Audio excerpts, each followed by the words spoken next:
से सारे सबूत और साक्ष्य प्रस्तुत कर दिए गए थे। अब उसमें क्या है कि अगर कोई नहीं सुनता है, नहीं स्वीकारता है, केवल इतनी सी बात पे कि वो लोग कह रहे हैं कि हमारी प्रे है या जो तथाकथित प्रार्थना जो वो क्या बोलते हैं उसको करने के वजह से और हमारे सत्य को ठुकराया गया है।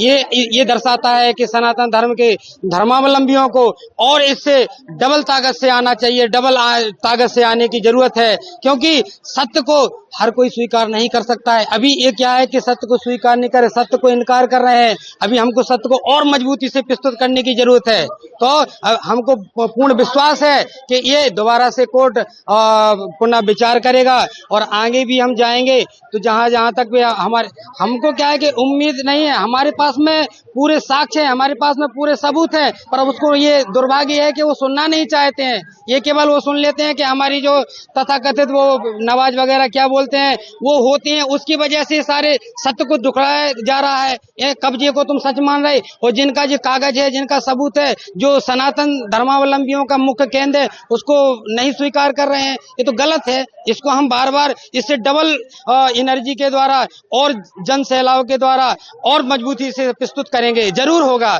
जय श्री कृष्णा, जय जय श्री राधे। हमने प्रार्थना किया था कि इस स्थान को विवादित ढांचा घोषित कर दिया है, तो मुस्लिम पक्ष ने कहा था कि यहाँ हम नमाज नहीं पढ़वाएंगे यदि विवादित ढांचा घोषित हो गया। तो माननीय न्यायालय ने उनकी नमाज की स्थिति को देखते हुए यहाँ सुप्रीम कोर्ट ने पहले एक आदेश दिया था कि जब तक बर्थ एक्ट पर फैसला नहीं हो जाता तब तक निचली अदालत कोई फैसला नहीं देगी। तो उसी आधार पर माननीय न्यायालय ने ये फैसला दिया है। तो हमें उम्मीद है, क्योंकि जिस औरंगजेब ने तलवार के दम पर हमारे हिंदू मंदिर पर अवैध कब्जा किया था, हमें विश्वास है हम कलम की ताकत से और न्यायालय के सहयोग से यह लड़ाई अवश्य जीतेंगे। हम अपनी उम्मीद में लगे हुए हैं और यह लड़ाई जारी रहेगी। अभी जो 18 है उस पर सुनवाई जारी है, अभी भी जो है सब है उस सुनवाई जारी है। लिहाजा हिंदू समाज को जो है अभी भी उस पर सस्पेंस या उसमें निराश नहीं होना चाहिए। हिंदू समाज जो भी है, यह एक याचिका महेंद्र प्रताप सिंह की ओर से दे दी गई थी जो है, जिसको माननीय न्यायालय ने उसको जो है विवादित ढांचा मानने से मना कर दिया है।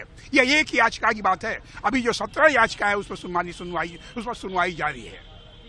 याचिका खारिज हो गई, इसका मतलब क्या माना? इसका माने यह है, खासतौर से अगर विवादित ढांचा माना जाता, दरअसल यह प्रकरण 13.37 एकड़ भूमि का है, जिसमें 11 एकड़ भूमि जो है श्री कृष्ण जन्मभूमि का है और 2.77 जो है शाही ईदगाह मस्जिद का है।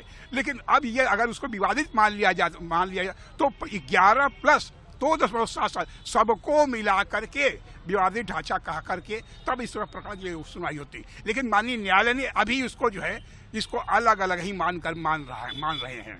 उम्मीद कर रहे थे कि फैसला हमारे हक में हो, पर कोर्ट का जो आदेश आया है उससे हम अभी उम्मीद करते हैं कि आगे हमारे हक में कुछ होगा, क्योंकि जिस तरीके से हम देख रहे हैं कि वर्शिप एक्ट के बारे में अगर हम सोचें कि वर्शिप एक्ट की वजह से वहाँ लोग नमाज कर रहे हैं, इस वजह से अगर हमारी चीज मांग को नहीं देखा गया, तो मैं ये बताना चाहूंगी कि श्री कृष्ण जन्मस्थली प्रॉपर यहाँ है, जिस जन्मभूमि का जो मेन जो मूल गर्भगृह है जो कि मस्जिद में आता है, तो हम उसकी पूजा नहीं कर पा रहे हैं, जबकि शाही मस्जिद जो है वहाँ पर नमाज नहीं होती, लेकिन फिर भी मुसलमानों को वहाँ नमाज करने की आज़ादी है।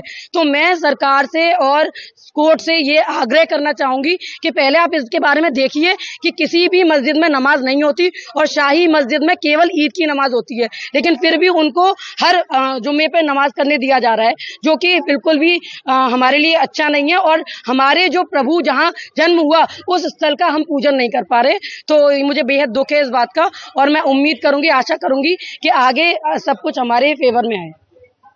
हमसे जुड़े रहने के लिए हमारे YouTube चैनल को सब्सक्राइब करें और नई वीडियो की नोटिफिकेशन के लिए बेल आइकॉन को दबाएं।